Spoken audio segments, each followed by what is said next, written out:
Salut à tous et bienvenue sur la chaîne. Je m'appelle Émile Garnier et ici, on parle de voitures sous tous les angles, entretien, astuces pratiques, fonctionnement des moteurs et bien plus encore. Si vous voulez mieux comprendre votre véhicule et éviter les erreurs coûteuses, vous êtes au bon endroit. Pensez à mettre un j'aime, à vous abonner à la chaîne et à regarder la vidéo jusqu'à la fin. Vous y trouverez des infos vraiment utiles. Source photo, Advanced Clutch. Un moteur puissant est une bonne chose, mais la puissance qu'il produit doit encore être transmise aux roues motrices. Cela signifie que sans un embrayage fiable et durable, une voiture de tuning ne durera pas longtemps.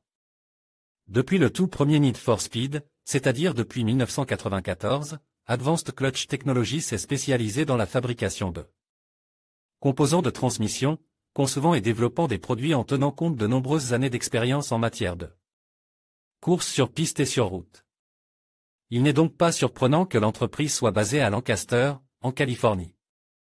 Depuis 1999, les produits ACT sont présents sur le site internet de la société et encore, il s'agissait de volants d'inertie renforce, de paniers et de disques d'embrayage et de kits de course revêtus de céramique. En 2003, le site web de l'entreprise proposait une liste de voitures sponsorisées, ainsi qu'un calendrier d'événements sportifs. Divers championnats de course, festivals de drift et simples expositions. Aujourd'hui, l'entreprise reste fidèle à elle-même, en tant que fabricant de composants de transmission qui passent par le développement, la modélisation 3D, les essais en laboratoire et les essais en conditions réelles.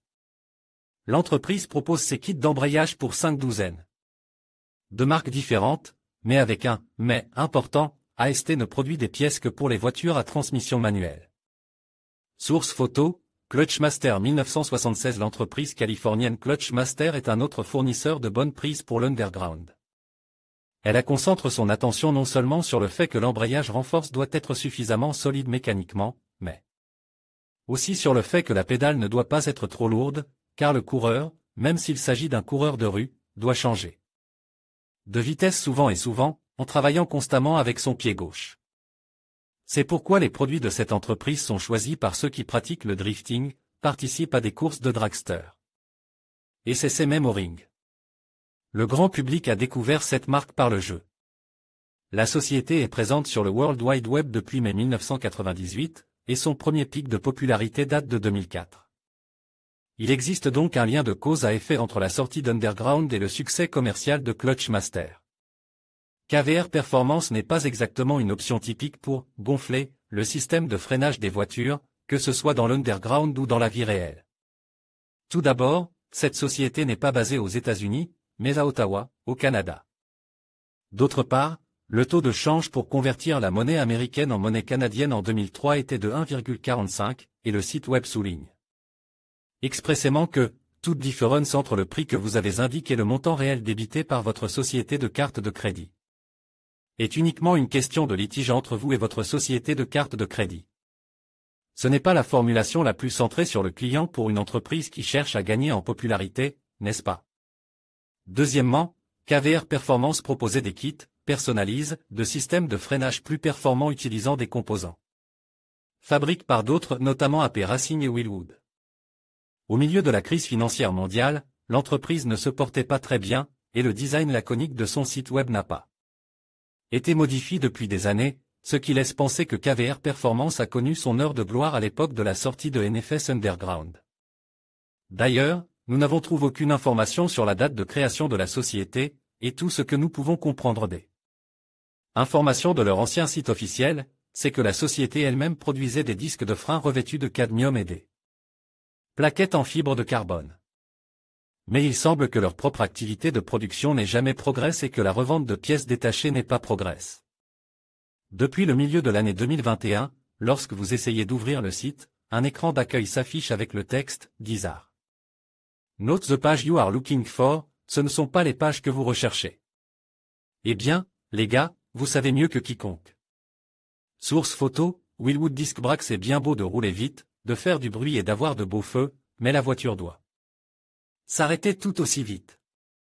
L'une des marques de cette tendance dans NFS Underground est Willwood, toujours une entreprise californienne. Elle est entrée sur le marché en 1977 et s'est fait connaître et reconnaître non seulement pour ses composants de freinage destinés à tous les types de sports mécaniques, mais aussi pour ses systèmes et composants de freinage destinés aux machines agricoles, aux équipements industriels, aux véhicules tout-terrain, aux motoneiges, aux quads, aux motos et aux véhicules militaires. Source de la photo, https://www. Brembo. Comme la soixantaine est l'âge auquel la plupart des gens prennent leur retraite ou s'y préparent. Il y a 2 ans, en 2021, Brembo a fêté son 60e anniversaire, une longue période, même à l'échelle humaine. Au cours de cette période, le nom Brembo est devenu presque un nom familier, et il n'est donc pas surprenant que les freins de ce fabricant apparaissent dans la toute première partie de la NFSU. Après avoir commencé par produire des disques de frein pour Alfa Romeo en 1964, l'entreprise a entièrement conçu le système de freinage des motos Moto Guzzi et la Verda. En 1975, Brembo est devenu le fournisseur à titre des freins de Ferrari dans le championnat de Formule 1. Et ce n'est pas tout, dans les années 80, cette entreprise italienne est devenue le premier fabricant d'étriers en aluminium et de disques de frein en carbone. Au cours de la décennie suivante, l'entreprise est entrée à la bourse de Milan, devenant non seulement un fabricant réputé de composants de freinage, mais aussi un acteur économique important. Dans le même temps, de nouvelles usines ont été ouvertes dans différents pays. Au début des années 2000, alors que Need for Speed Underground était encore en cours de développement, Brembo a entamé son expansion sur le marché latino-américain, qui s'est concrétisé par l'acquisition de la société brésilienne Alfa Real Mina. Les Italiens acquièrent également la société britannique AP Racing Limited, vous vous en souvenez?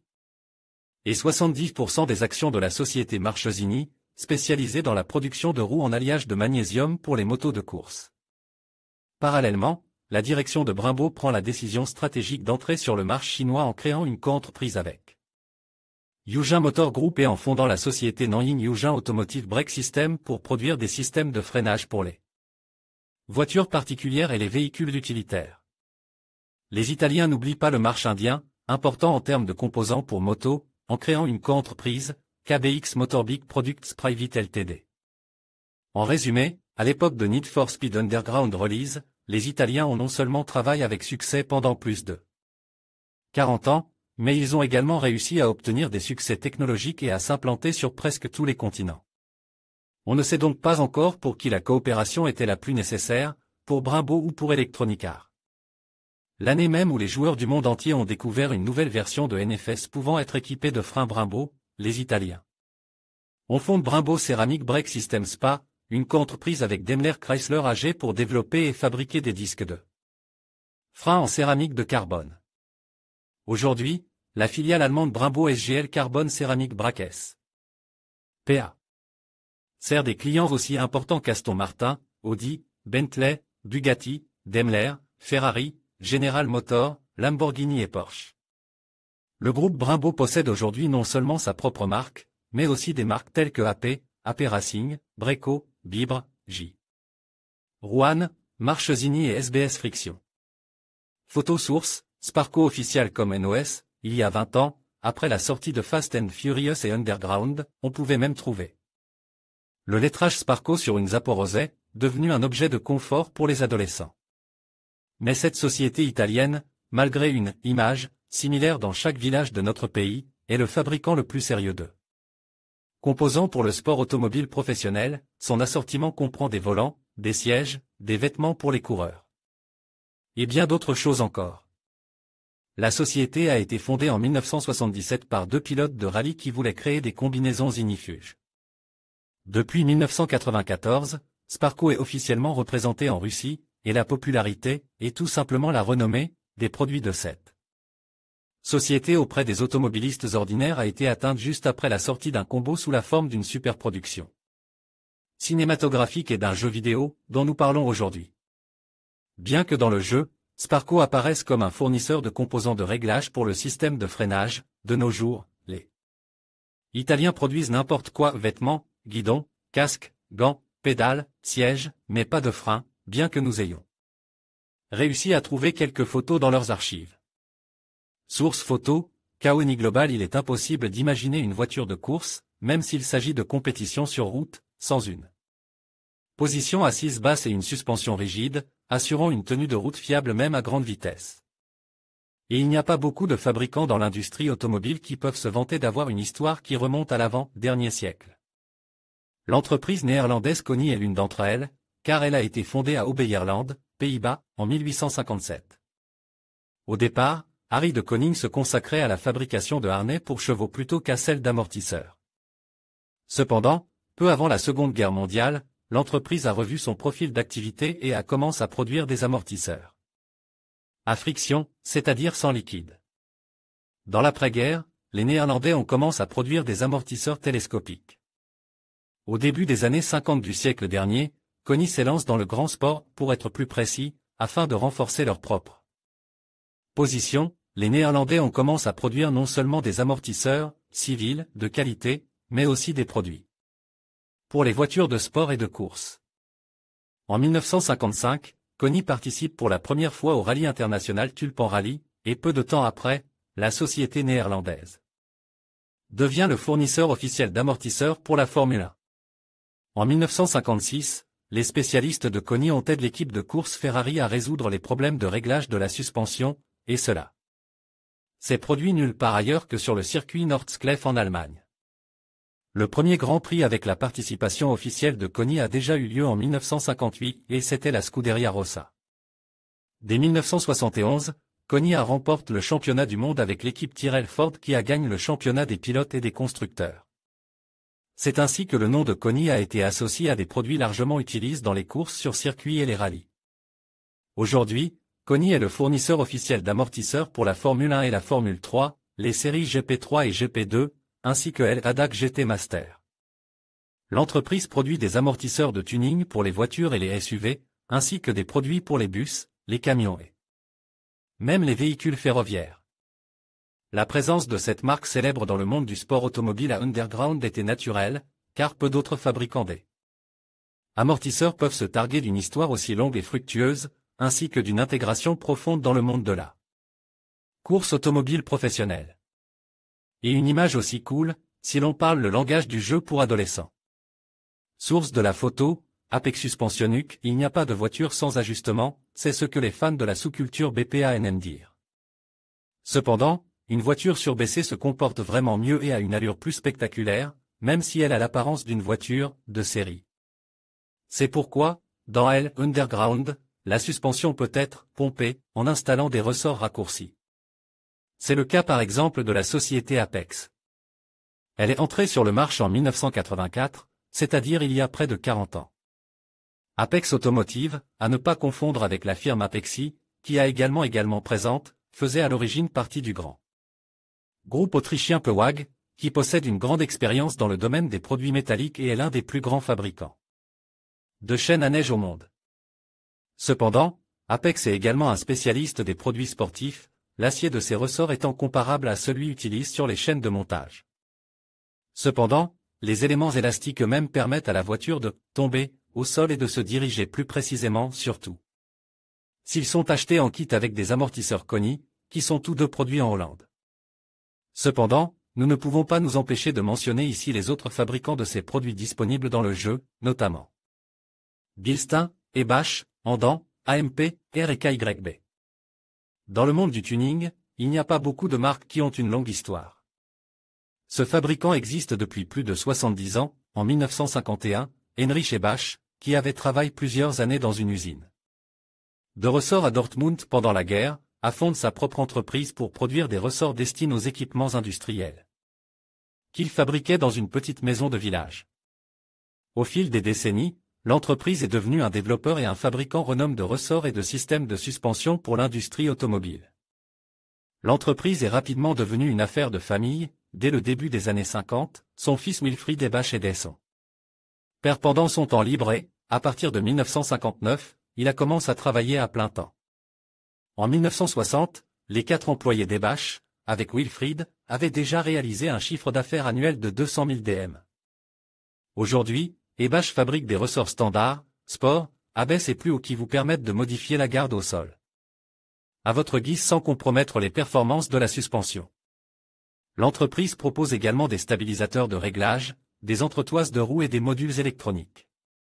Il est intéressant de noter que la plupart des produits Ebash fonctionnent bien en combinaison avec les amortisseurs Koni et Bilstein.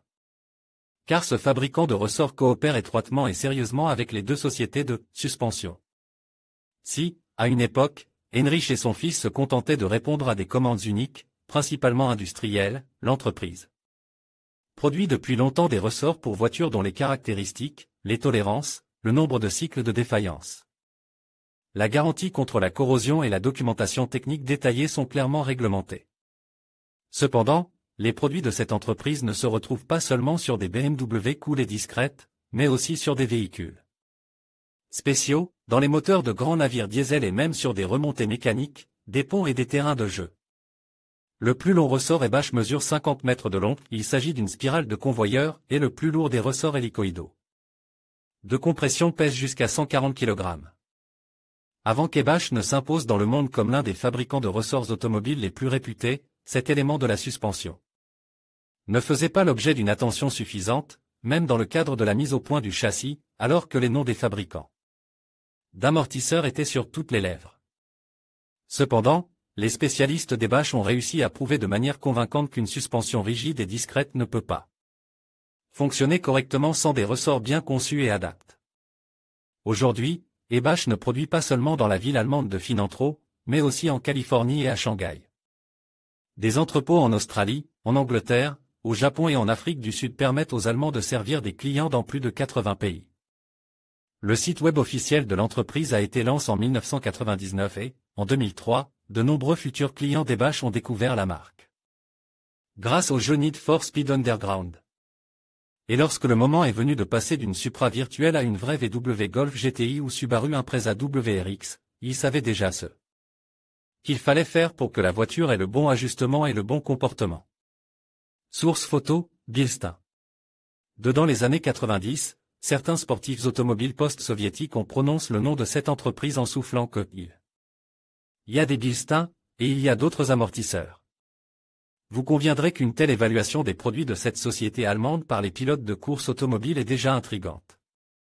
Comme pour la société Koni, l'histoire de Bilstein commence au siècle dernier, en 1873, Auguste Bilstein, fils de Ferdinand Bilstein, fondateur de la société Febi, crée une usine de fabrication de fenêtres et de portes. L'entreprise est baptisée AUBI, abréviation des premières lettres du prénom et du nom du fondateur. Après la Première Guerre mondiale, Auguste achète plusieurs laminoirs, ce qui a constitué une aide précieuse pour la production. Cependant, peu de temps après, Bilstein confie les rênes de l'entreprise à son fils Hans, qui vient de rentrer des États-Unis où il a suivi une formation. Bilstein Jr. décide de se concentrer sur le laminage du métal, tout en mettant en œuvre l'idée du chromage, c'est-à-dire le traitement du métal avec un alliage chrome-nickel. À l'époque, la plupart des constructeurs automobiles utilisent abondamment le chrome pour la décoration extérieure.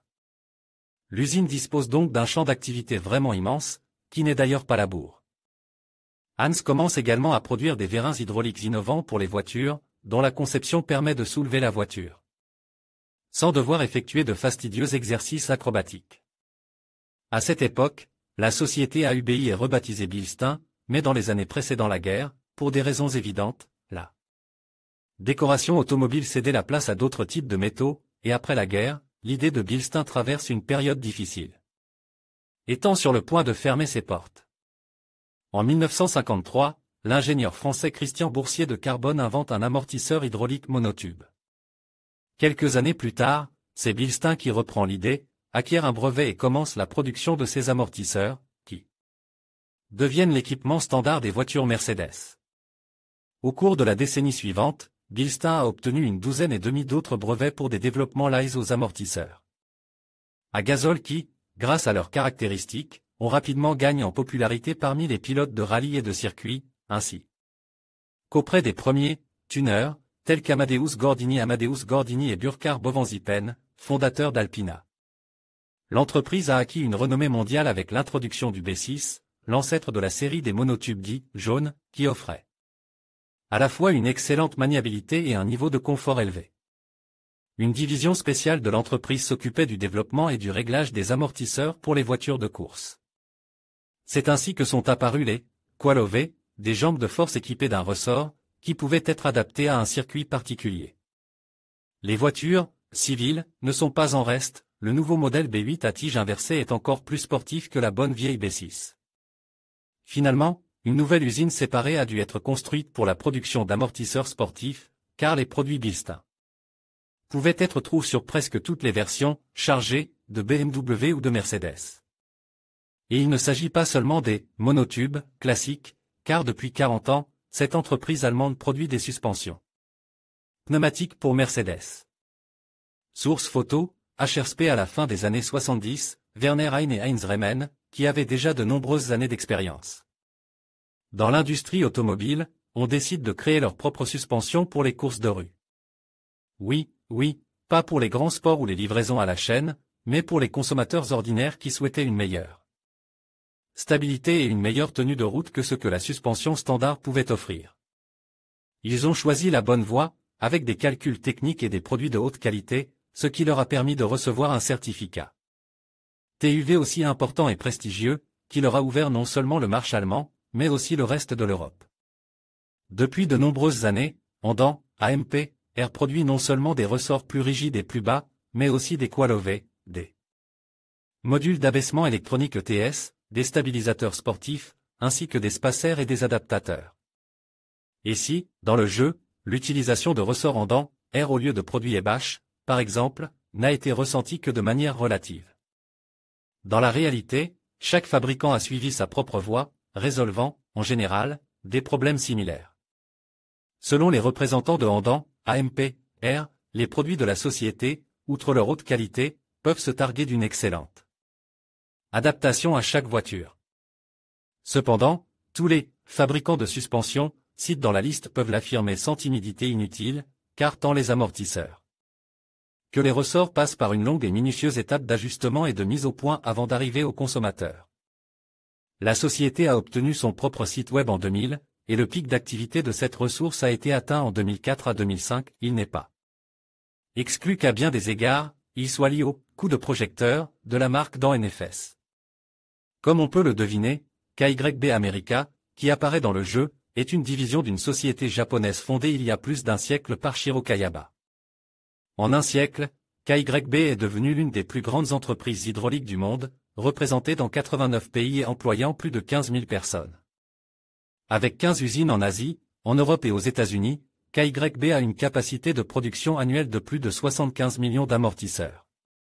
En 1974, une filiale commerciale, KYB America, a été créée aux États-Unis et, depuis 1986, la production d'amortisseurs y est organisée. KYB America propose une large gamme d'amortisseurs et de jambes de force pour les voitures, les camions, les SUV et les crossovers.